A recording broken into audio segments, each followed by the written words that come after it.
नमस्कार, आपका स्वागत है। देवेंद्र यादव जो है आज बिलासपुर फिर से पहुंचे हैं और यहां आते ही उन्होंने कई महत्वपूर्ण सवाल खड़े कर दिए हैं। सबसे पहला सवाल जो है निर्वाचन आयोग को लेकर किया गया है, जिसमें ये कहा गया कि किस तरह से 2200 से ज्यादा जो मतदान केंद्र है वहां ईवीएम मशीन के नंबरों में या वीवीपैट में या फिर इसी तरह के दूसरी चीजों पर गड़बड़ियां हुई हैं, जिसको लेकर वो कोर्ट तक जाने को तैयार है।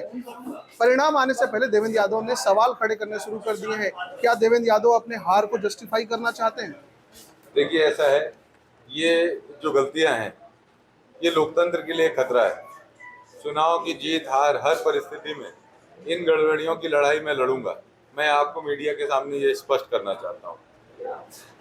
अगर निर्वाचन के अधिकारी कलेक्टर इस पे सीधे जवाब नहीं देते इन शिकायतों पे, तो मैं इसकी लड़ाई न्यायपालिका में भी जाकर लड़ूंगा। दूसरी बात, चुनाव जीत और हार की, तो बिलासपुर की जनता बहुत जागरूक है और वो बिलासपुर की भलाई के लिए परिणाम देगी और हम मजबूती से चुनाव लड़े हैं। हम आने वाले समय में भी यहाँ की जनता की सेवा करेंगे, ये हमारी भावना है और हम इसको स्पष्टता से लागू रखेंगे। जनता जनार्दन की बात है तो ये सवाल काफी लाजमी हो जाता है कि अगर इन स्थितियों पे, इन तमाम गड़बड़ियों के बावजूद अगर परिणाम सार्थक आ जाते हैं, देवेंद्र यादव जीत जाते हैं, तब क्या वो अपनी जीत को चुनौती देंगे कोर्ट में? तब भी ये 611 मतदान केंद्रों में जो वीवीपैट में गड़बड़ियां आई या जो बैलेट यूनिट है उसके नंबर पे गड़बड़ियां आई, इसको लेकर हम उच्च स्तरीय जांच के लिए हमारे कागज को भेजेंगे और न्यायपालिका में भी हम इस पे जाएंगे अगर निर्वाचन इसकी स्पष्टता नहीं देता। मैं आपको फिर से बोल रहा हूँ, चुनाव जीतने पे भी और कोई भी परिणाम हो, इस लड़ाई को हम लड़ेंगे क्योंकि ये लोकतंत्र के लिए खतरा है और हम अधिकारियों को ये आज़ादी नहीं देंगे कि वो अपनी मन मर्जी करके कि जनता के वोट को प्रभावित करने के लिए कुछ भी कर दें और हम चुप रहें। हम चुप नहीं रहेंगे, हम इस पे लड़ाई लड़ेंगे। एग्जिट पोल को लेकर ये कांग्रेस का स्टैंड था कि वो किसी भी तरह से इस पे चर्चा नहीं करेंगे, ना ही ये बताएंगे कि वो किस तरह से इस तरह के पोल पर भरोसा करते हैं, आइदर नहीं करते। देवेंद्र यादव ने खुद बातचीत की है, खुद का जो है जीत का दावा किया। एग्जिट पोल पर ही चर्चा कर लेते हैं। एक सीट अभी भी बता रहे हैं कि कांग्रेस के हक में है, क्या वो बिलासपुर है?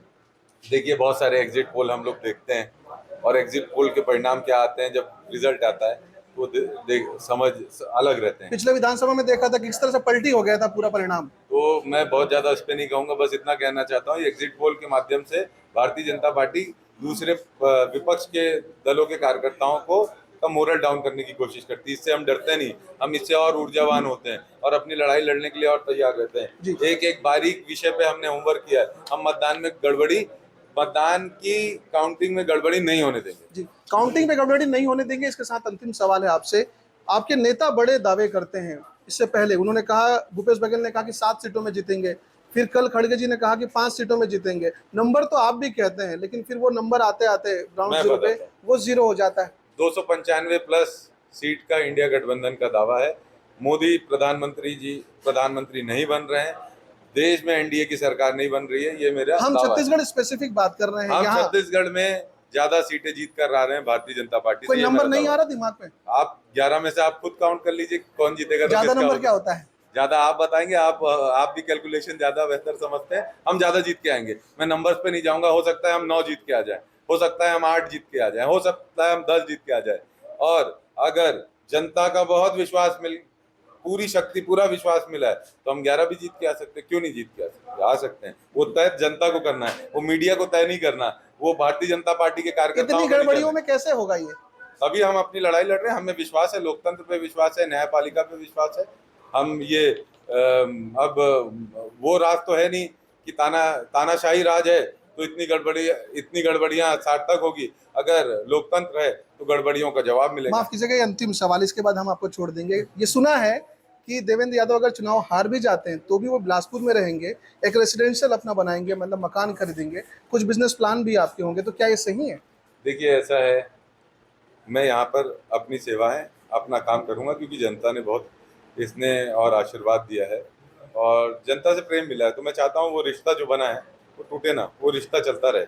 जिंदगी का सफर कहाँ ले जाएगा ये आज तय नहीं है, लेकिन एक चीज़ तो तय की है कि लोगों के लिए काम करना है। तो इतने बड़े क्षेत्र में अगर जन